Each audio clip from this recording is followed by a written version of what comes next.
Hello, welcome to Revive and Rise. I'm your host, Melody Parrish. I want to thank you so much for joining us today. And today, the month of March, we've been talking about breaking patterns and breaking negative patterns, thought patterns, and other patterns that we develop within life. And today, we're going to be speaking about negative thinking. And we're going to be talking about what negative thinking is, how it manifests itself and presents itself, and maybe some techniques and tips that have helped me, and maybe some more that may help you.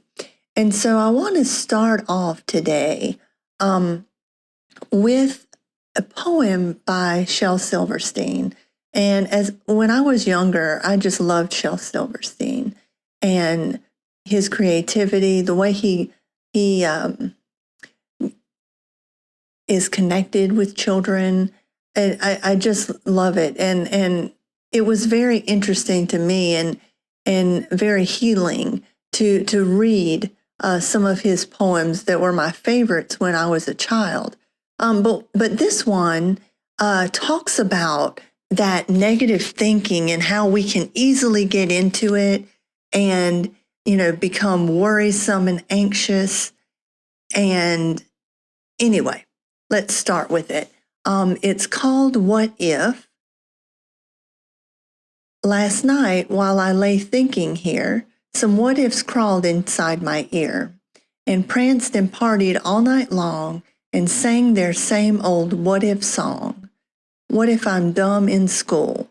What if they've closed the swimming pool? What if I get beat up? What if there's poison in my cup?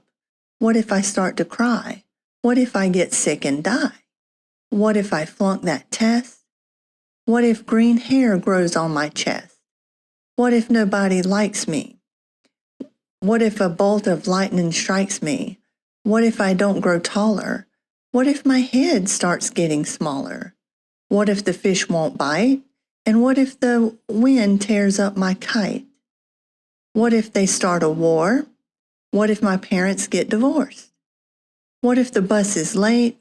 What if my teeth don't grow in straight? What if I tear my pants?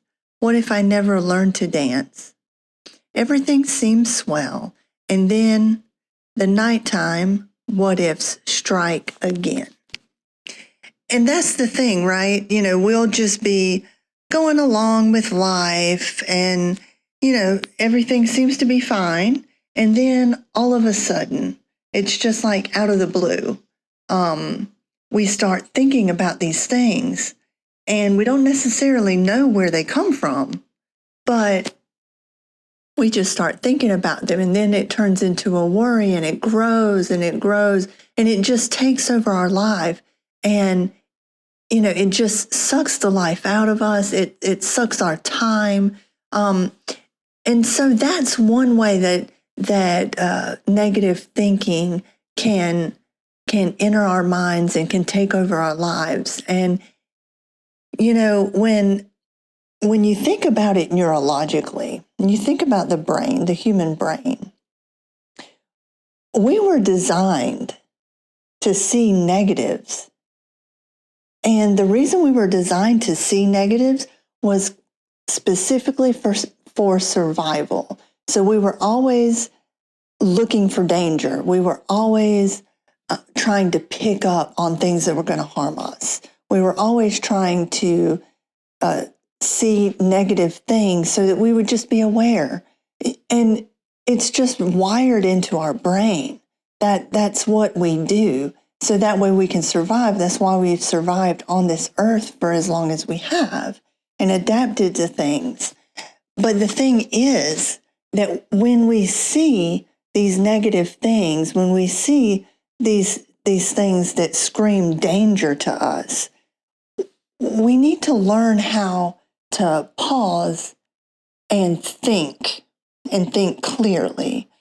As you see here in the poem, some of the things are justified. Some of the things the person's worried about, and what if this, what if that, what if this, what if I fail the test? What if all these different things, and a lot of them are justified. But then there's some that are just way out there and would never happen. What if green hair grows on my chest? And different things like that. But that's what we turn into. We take something simple, something that can really actually happen, and then by the end of it all, we think, and then we have all these things that can't possibly happen. And so we're going to talk more about that. But right now, I want to just go over some ways that negative thinking can manifest itself in our lives and in our minds. And we may be aware of it. We may not be aware of it. But this is just to point some things out, because I found it very interesting, because some things I didn't think about that could have been negative thinking patterns. But also, as I'm reading them, just notice how a lot of them are intertwined and a lot of them build on each other, and they're so connected. And that web of connection can be so hard to destroy. That's why it's so hard to get out of these negative thinking patterns, because sometimes it's not like you have to break one, but you have to break so many different ones because they're all connected together. But anyway, so we'll start. The first way that negative thinking manifests in our minds, it's called catastrophizing. But I would like to think of it as magnifying something, making something small look big. So in our minds, or just calling it, you're exaggerating. Maybe that's a better word. But just like a minor issue, and then you automatically assume the worst. And then your mind just wanders and wanders until before long, this little small thing has grown into this huge mountain, and you have just decided that your life is over. And I guess an example of that would be, for example, okay, I tripped and fell. Okay, so you trip and fall, you get back up and you're like, well, I trip and fall. And then in a little bit, you're like, oh, my leg's hurting. What if my bone is broken? And then because my leg is broken, then this is going to happen. I can't go to the track meet. I won't be able to do this. And because I'm not going to the track meet, I'm not going to be able to compete in the statewide competition. And then I'm not going to get my scholarship to go to college. And it's just on and on and on. And before long, you're going to have yourself destitute somewhere, all because you tripped and fell.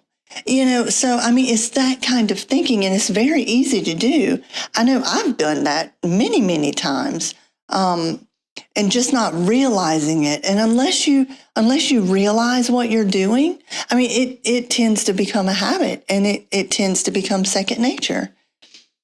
And the next one that I wanted to talk about is emotional reasoning. Sometimes you have these emotions and these thoughts, and negative thinking patterns tend to tell us that these emotions are true, that what you're feeling and the way you're feeling means that something is true. So, for example, saying things like, I feel overwhelmed, so this situation is hopeless. And, it's very detrimental to your health, because, we all have emotions no matter what they are. And emotions are something that you can't stop. You're going to feel the way you feel, and there's nothing you can do about it. Emotions are not truth, they're feelings. And we need to understand that Yes, you may feel this way. And yes, you need to feel this way. Yes, it's justified, but it's not the truth. You can feel bad, you can feel sick, you can feel all these sad or angry, and those are all great emotions to feel and to be able to express, though they may not feel good. But just because you feel bad does not mean the situation is hopeless. Just because you feel bad doesn't mean that it's the end of the world. And so we need to start noticing that and thinking about that. Just because you feel a certain way, that doesn't mean that it's true. The next thing that I wanted to talk about is when you do something called mental filtering. And what that is it's focusing exclusively on a single negative detail. So again, our survival mode, we're programmed in our minds to focus on negative things in order to protect ourselves, in order to survive. But with the filtering, you're focusing on the negative thing without ever looking at the positive. And that is so detrimental to us. I think about, I did this for years. I always focused on the negative here in the middle, in the middle of what I'm going through, and didn't think or stop to think of all of the positive things that were going on around me.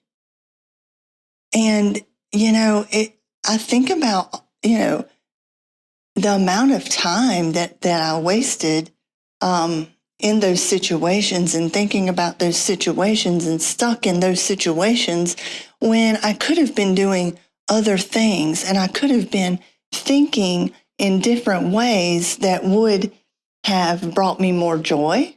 It would have made me more productive. So it's really important for us to think about those kind of things and the positive things that are going on around us instead of totally focusing on the negative thing. And don't get me wrong, this is not easy at all. When you're hurting, when you're having discomfort of any kind, it is so hard to look around and see anything positive. And sometimes you can't. Sometimes you just can't, and I never really understood that until I just went through several things in my life over the past 4 years. I never understood that you couldn't see the good things because, I was super Miss Positive, and I always saw the positive in everything. And I was like, well, yeah, this is happening, but, don't forget that this happened. Don't forget that that happened. Yeah, for example, again, a test. Yeah, you may have failed this one, but you've made A's on the other 10 that you took. So this one doesn't matter, even though, at the time you're thinking, oh, wow, what's happening? So that was me, always looking on the bright side. It was like I was looking at the world through these rose-colored glasses. And I have to say it at that point in time, I never would stop to even think about anything negative happening in the world. I just wouldn't stop and think about it. I would immediately go to focus on something positive, just immediately. And I don't think that's a good way to be. I think it's okay to sit with the negative thing that's going on, but then to look at the positive things. But you have to notice the negative. And that was a big problem of mine. I never noticed it. So if you don't notice it, you can't fix it, right? That's kind of what we're learning. That's what I'm learning on my life journey right now.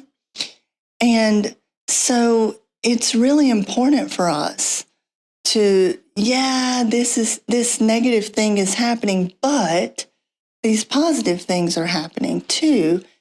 And, I can only tell you that after 4 years of therapy. 4 years of therapy and some EMDR. So it's not like it was easy for me to understand. And still, I struggle with that a lot. I struggle with all these things a lot. But it's important for us to be able to recognize when that happens. And then, we're intertwined. The negative thinking is also intertwined with the all or nothing thinking that we talked about last week. They're kind of one and the same in a way. But because, for example, something doesn't go right. Oh, well, I'm a failure. I never do the right thing. I never can, succeed in anything. And you just start tumbling down that mountain. And all that becomes negative and it just builds on each other. And then that causes more anxiety, more depression. And it's just a constant cycle, right? So they're very intertwined, what we talked about last week. And then this week with the negative thinking. So we just need to be able to acknowledge these things and to see them, right, for what they are. And then you have, and this one is such a big one for me. Oh my. And I never really understood. It just became such a subconscious thing that I wouldn't even know I was doing it. Self-blame. When you're in something and you just decide to blame yourself for it because there's no other answer. Sometimes, things just happen. Sometimes bad things happen. Sometimes things just make you uncomfortable and make you sad. And sometimes things just hurt. And there's no reason. There's no legitimate reason for it. It just happens. But with us being human beings, we have to have a reason. We have to find a reason for things to make sense. And if we can't, and if there is nothing that makes sense, then what are we going to do? Some of us will blame ourselves. There's the people projecting on others and just saying, oh, well, you did this. And then it becomes a blame everyone else kind of thing. I'm innocent. I'm the victim. Everyone else is to blame. But then there's the self-blame, and you just take it in and you just internalize the pain, and it just grows and it festers. And it gets so much worse. But then we have, like, when you have negative thinking, it tends to be, there's like you'll hear it referred to a lot as like the self-critic, that little voice in your head that always says something to you. And what it'll do is it'll label you like, I'm a failure, instead of something like, I made a mistake. And I know I struggle with that as well. Or saying things like, I'm stupid, instead of saying things like, I made a mistake, I can learn. I didn't understand that, but I can learn. So it's important for us with all of this negative thinking, not just with the labeling, but to reframe that thought and that thought pattern. And we'll talk about that in a moment, a little later in the episode. But with all this negative thinking can also manifest itself in physical symptoms. I mean, your mind and your body are so intertwined, and what happens in your mind and those kind of thoughts and thought patterns and our way of thinking, and it kind of it makes us sick. You can if you have chronic negativity, constant battering yourself, constantly feeling bad, feeling neglected, feeling angry with yourself, internalizing things. I mean, it can cause headaches, it can cause chest pain, and rapid heartbeat. It can cause stomach GI issues, and it can even affect like your blood pressure. There's so many things that it can do physically to your body just by the way you think, just because of what you're thinking. What you think determines how you act, and that in turn determines what happens to your body in some way or in some form or fashion. So, all these things are intertwined together and are connecting and building on each other. So when we talk about this, you have like unconscious thought patterns. And a lot of times you don't even realize it. You don't even realize you're doing it until, again, you stop and you notice and you think about it. And you're like, oh, I'm doing it again. Once you're able to do that, once you're able to just look at things and say, oh, wait, that's that negative belief. I am going to change it. Then you can begin to reframe and to form another pattern. But it's not until you know that you're doing it or you know that it's happening. And I know in my life, I was doing so many of these things that I was just talking about. I had so many of these patterns, and it was just one after another, after another, after another, all day. This negativity was going on, and these intrusive thoughts were happening, and I didn't know it, and it was just like reaction. It was just like when we see something coming towards us, we either duck, we get out the way, or we'll try and catch it or hit it. It just happens. We don't even think about it. And that's how these patterns can be. Just these unconscious thoughts that end up driving our actions. And what can end up happening too is that these thoughts and these actions just reinforce our life patterns and reinforce themselves and reinforce the negativity that we already think about ourselves. And they may not have anything to do with each other, but we think it, and because we think it, it's true, right? And it happens because we feel it.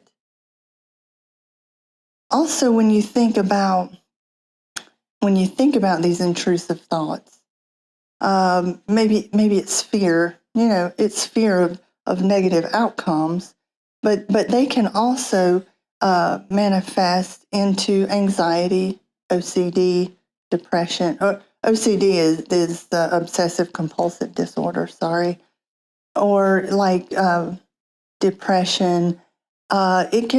Intrusive thoughts can even be, suicidal thoughts or thoughts of doing something negative to someone else. It can be all these things, and those can just build from negative thoughts and our negative thought patterns that we have. And also, if you think about it, like as far as behavioral patterns, a lot of times people will sometimes, use humor to as a defense mechanism because I'll just go ahead and point out something funny about myself that I think is negative, and that way, you know, you won't do it first. I'll do it before you do it, and we can laugh about it. Sometimes people do that. Sometimes people are, because of their negative thinking, they're cynical. They're cynical. They're hostile. Sometimes, there's constant complaining and pessimism.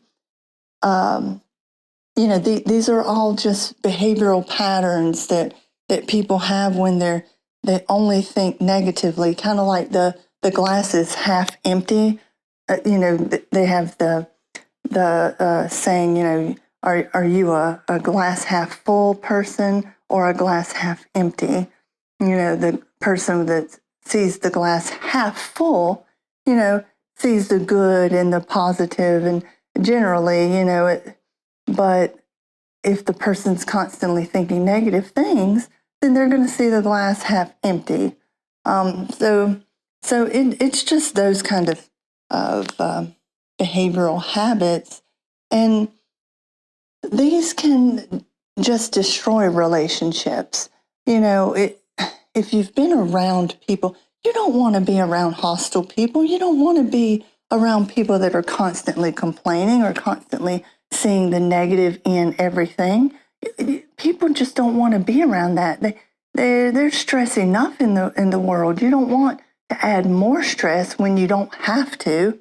It gets to be where parents don't want to be around their children because of the negative pessimism or pessimistic thoughts, or it can divide a marriage. It can divide other family dynamics. It can divide friends, coworkers. All of these behavioral patterns and behavioral habits, they can destroy relationships, and relationships that are important to us. And then when that happens, that just increases the negativity because, oh, well, that's just it. That I'm a failure and nobody wants to be around me. Nobody loves me.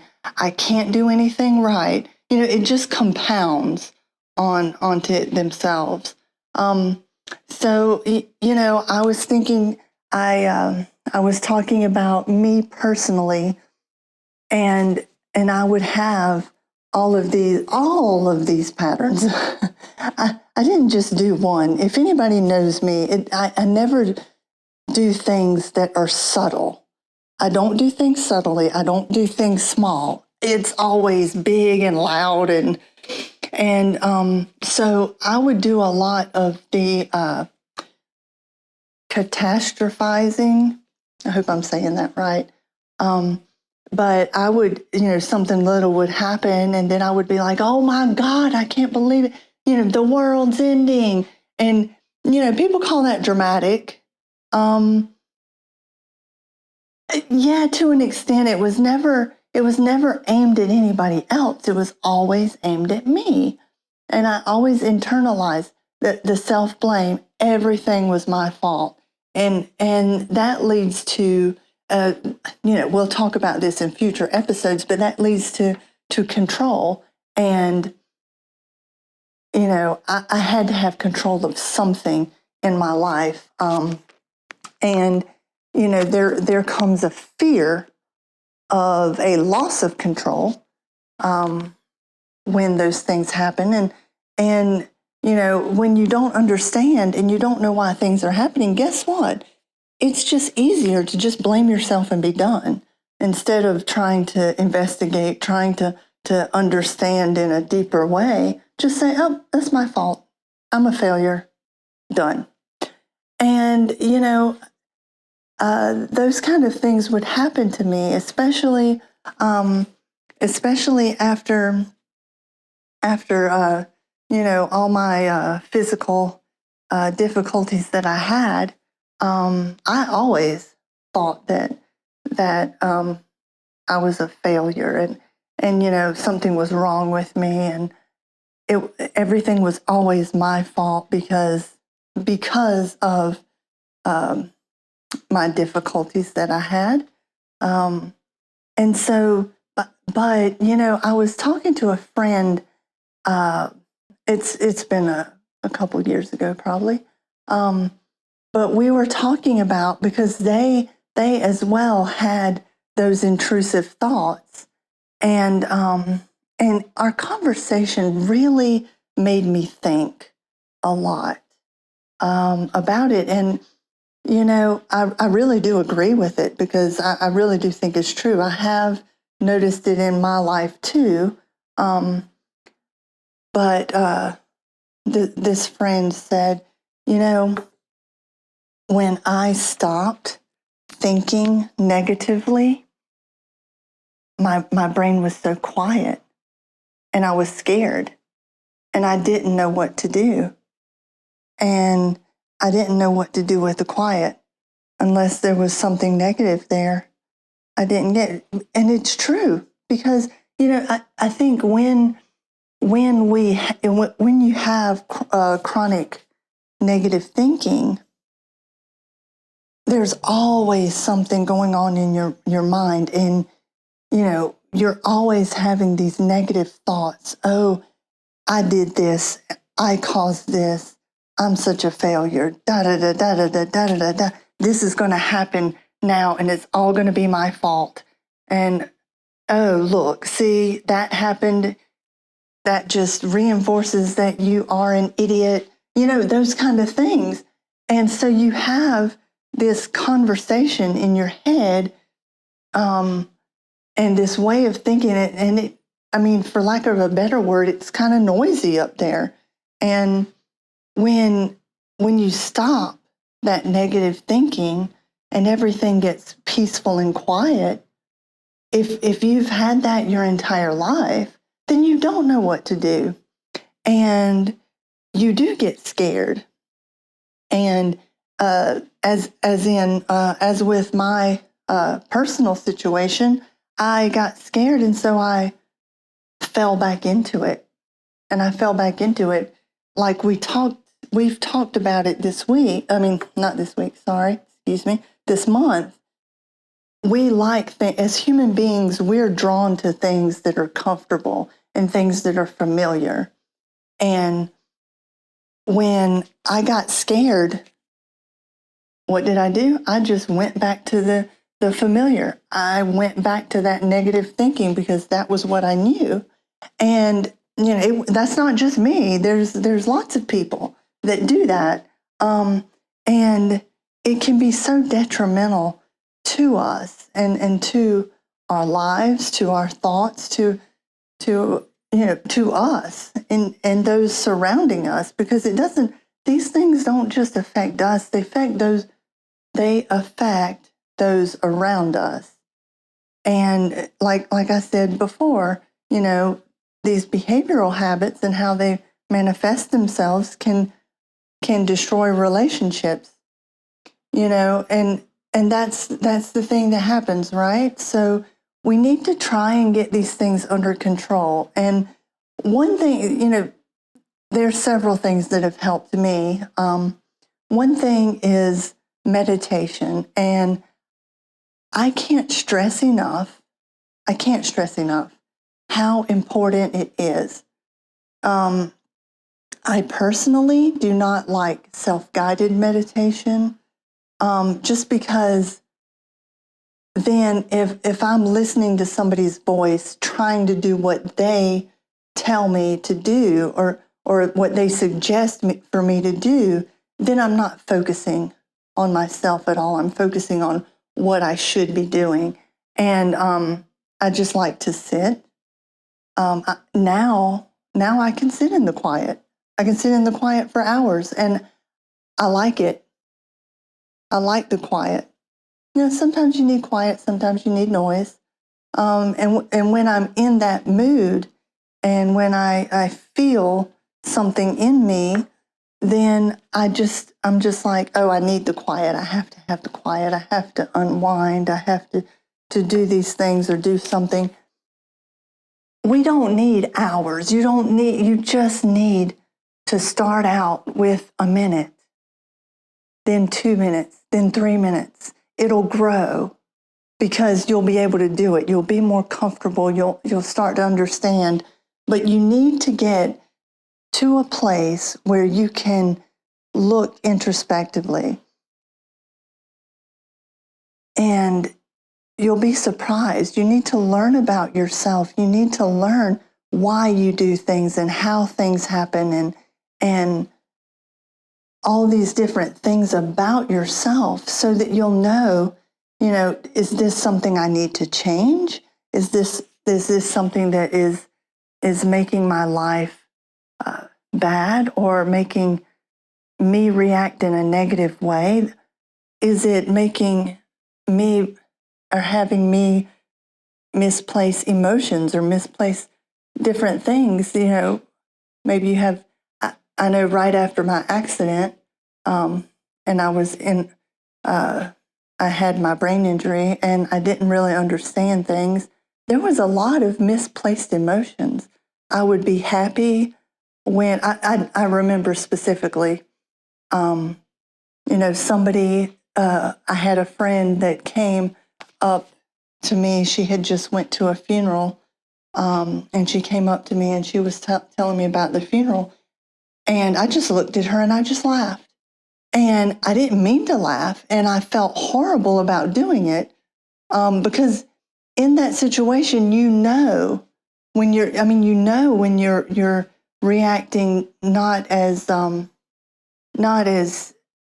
you should. I should have been consoling her, but at that moment, that's what happened. That's what came out. And thankfully, she understood my situation, so it didn't bother her. Like it didn't. She was more accepting and more empathetic.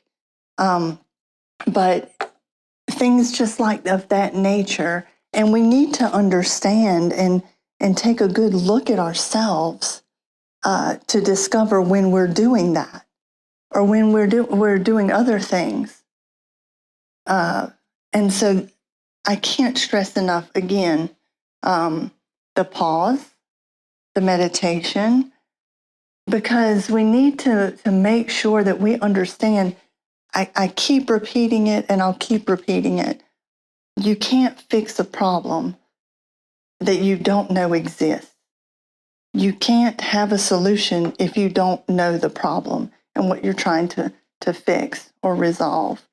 And you're not going to know that unless you pause and reflect. And, that's so important. That's one thing that definitely has helped me.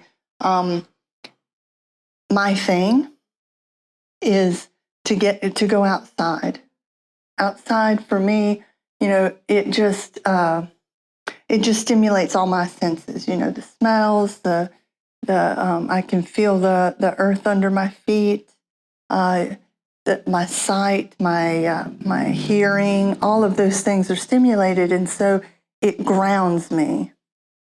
It grounds me right in the moment. And so when I'm outside and when I'm in nature, I'm not thinking about what's going to happen. I'm not thinking about what did happen. So I'm not thinking about any of those things. I'm thinking about what's happening now. I'm thinking about what I'm seeing, what I'm experiencing right at this moment. And that has really, really helped me to be able to develop this practice, and develop these ideas and techniques of how to just reflect on myself. I've had a lot of self-discovery from this, and it's very important. If you ever want to be grounded in the present, I highly suggest just going outside, even if it's just for a minute or so. And you hear so many people, oh, I just need to step out and get some fresh air so I can calm down. And that's so true. It calms you down to feel like the sun on your skin or the rain. I like to walk in the rain as well. I love walking in the rain. I mean, not in a severe thunderstorm or anything, but just a nice light rain. I think it just makes me so happy. So I think that that's definitely one technique that's helped me. Music has helped me because with music, I can hear the words and, maybe I can't express myself that way. Maybe I didn't know I felt that way. Maybe I didn't even know that was a problem. But hearing the music and hearing this other person experience that, oh, guess what? Now I know that I feel that way too. So now I know yet another thing that may either be a good thing that I do for myself or be a thing that I may want to change for myself.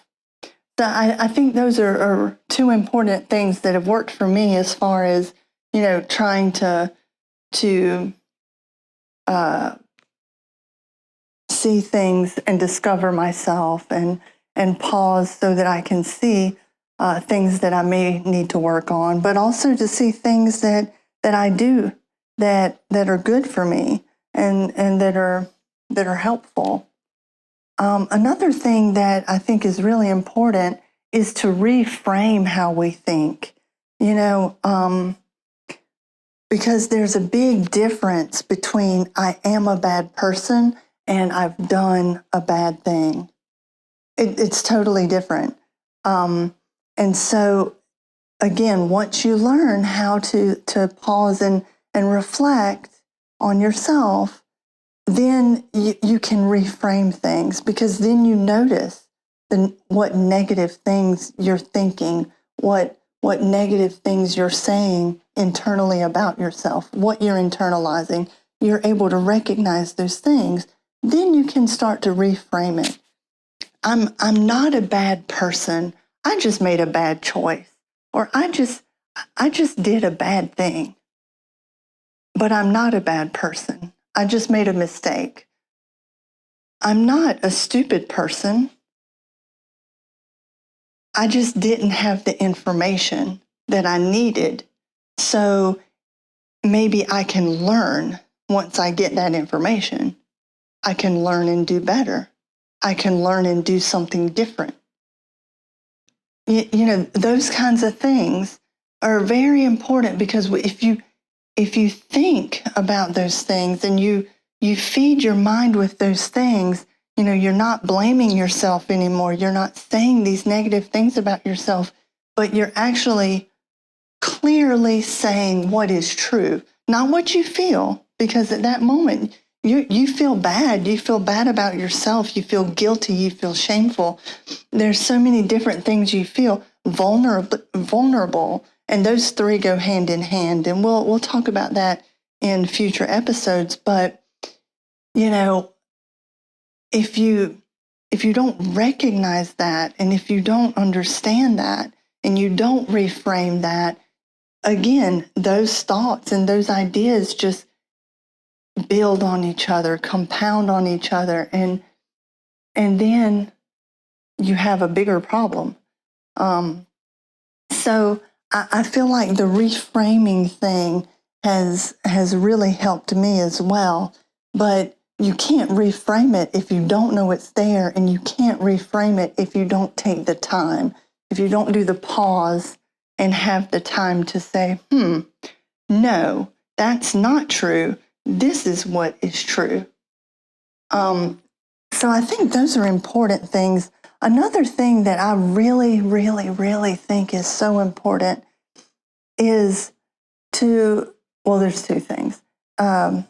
Do things that bring you joy. Because if you do things that bring you joy, that just builds on things. Oh, that just builds up the joy. That just builds up that, you can do things that are good. You can do things that bring yourself joy and that brings joy to others. And, it totally builds your self-esteem and builds your self-confidence. Another thing would be to volunteer somewhere, to use the gifts and talents that you have to bring joy to others or to help others. It can be if you love pets, volunteer at an animal shelter or at a pet store, because those pets will bring you joy. Playing with puppies will bring you joy, and so things like that. Volunteer at a food bank. Sorry, I couldn't get that word. Yeah, volunteer at a food bank. Volunteer at a retirement home. Do these things. It brings other people joy. There is nothing better than seeing an elderly person light up when they see you. And the reason they light up when they see you is because you bring them joy. And that can just feed your soul so much, because at that point you realize that somebody cares about you, that you are making a difference, that you bring someone else joy. And what's exciting is that the more you do for others, the more joy it brings to you, the more it adds to your life. I know when I volunteer at places, I make relationships. I learn so much from the people that I meet, from the things that I do. You just learn from each other, and that's what's so important. You develop relationships with these people, and it's just it breathes life into you, and so I would definitely say anything, whatever you determine what your gift is, what your talent is. Play music for people, sing for people, if that brings you joy. Paint for people, or some other art. Go in and visit people and talk. If you love to talk like I do, just go and visit people that are lonely. Go to hospitals and visit patients, or go to retirement homes, or go play with children. There's so many children that need, like the Big Brothers Big Sisters Club, where you can mentor children. Do that. If you love children, or if you love to read to children, there's so many different things that you can do, that you can impact lives, and that you can not just impact others' lives, but impact your own life. Build your self-esteem, build your self-confidence. And as you're building that, then it automatically takes the negativity. It just replaces it, and it replaces it until it's gone. Now, I'm not saying this is magic. I'm not saying this is easy. I'm not saying these things and this work that you're doing on yourself is going to happen overnight. I'm not saying any of that. It's very difficult work. It's hard, and you have to constantly do it, because the key to it is consistency. You have to do it constantly. And it's not easy. I've gotten to the point I'm at, as I've said, with 4 years of therapy and EMDR therapy. Both of those. I was not like this before. It was hard to get this way, and I have a long way to go. I'm not finished. Life's a journey. I have a long way to go, but I'm in a better place now than I was. Sure, I have hard days. Sure, I have difficult days, but we all do. And not to minimize things. All of my struggles are valid, just as every other person's struggles are valid. But we constantly need to work on ourselves, because no one is perfect. Everybody can grow and everybody can learn. And we do that with each other. We don't do that alone. You can't do that alone. You can't you can learn and grow alone, but you also desperately need people. We're a social species. We need people. And you can't do life on your own. The Western culture It's, oh, I can take care of myself. Oh, I don't need any help. I can do that is so not true. And it causes such pain. It causes us to hurt. It causes us to struggle. I hate that whole concept and that whole idea. Yes, you can do things. Yes, you can do this, you can do that. But you know what? At some point, you're going to need help doing the same thing that you've been doing. And for example, I go to the grocery store all the time. I get my food that I need. I get my cleaning supplies. I get everything that I need. I go to the store. I'm a capable adult of going to the store and purchasing things that are necessary. But last week when I was sick and I could not go to the grocery store. I just couldn't. I didn't feel good. I was vomiting everywhere. I couldn't go. Thankfully, I had things delivered. I was about to ask my landlord if he would go to the store for me to get a few things, and I know they would have. They wouldn't have minded if I had said that I was sick and I needed to ask them to do something for me. They would have done it. But that's the thing. We all can do things at some point in life, and nobody's doubting that. Nobody is saying that you're incapable or you can't do something. But sometimes we need help doing the things that we normally do. Sometimes we need help doing the things that we can't do. And sometimes things take more than one person to do. There's always the thing, many hands make light work. And it's true. Yes, I could build a house. Not really. But, I'm just saying, yes, I could build a house. And it would take me years to do it my own self. Probably decades for me, and it would all fall apart. But if you have a group of people, then it won't take years or decades or however long it would take you to do it by yourself. So we need to think about those kinds of things. And I feel like it's important, but I know for like techniques to maybe help, I've just presented things that have definitely helped me, I think, and along the way. I'm sure there's so many more, and but those have specifically helped me.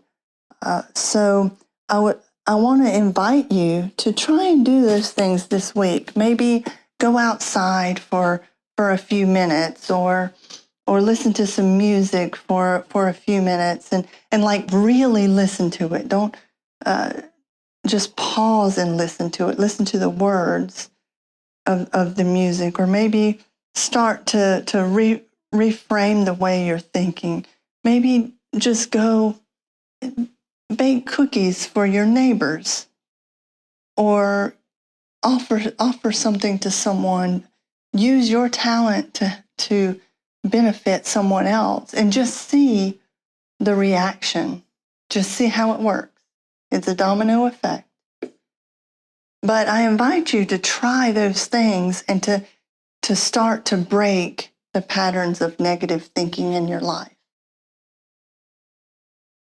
And I want to remind you that you do not have to suffer alone.